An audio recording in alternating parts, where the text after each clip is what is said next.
Now those cabins we saw earlier from up there, so we're staying up there, right? The little house up there. These are being renovated, and eventually we will be able to stay here at some point.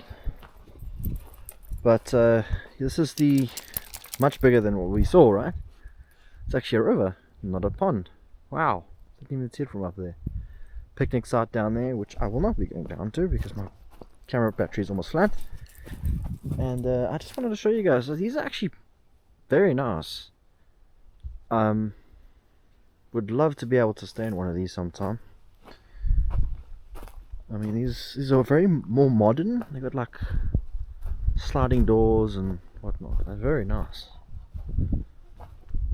Very good view as well. Let's see if we can quickly take a sneak peek and look in one of them. Nobody here, I hope. They did say they're renovating. Oh wow, much more modern. What if they're open? No, they're not. For the best. Yeah, this is actually much.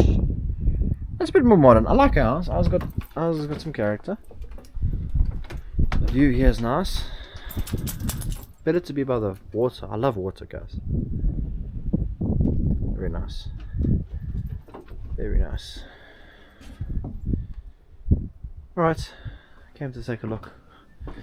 Time to go back and sit and relax for a bit, and then we're going to go for dinner. I'll try and record that as well. I'll show you guys. And then that'll be it, guys. But yeah, stay tuned. I'm going to go for dinner at a nice place called Stonehurst. Something like that. Yeah, back up we go.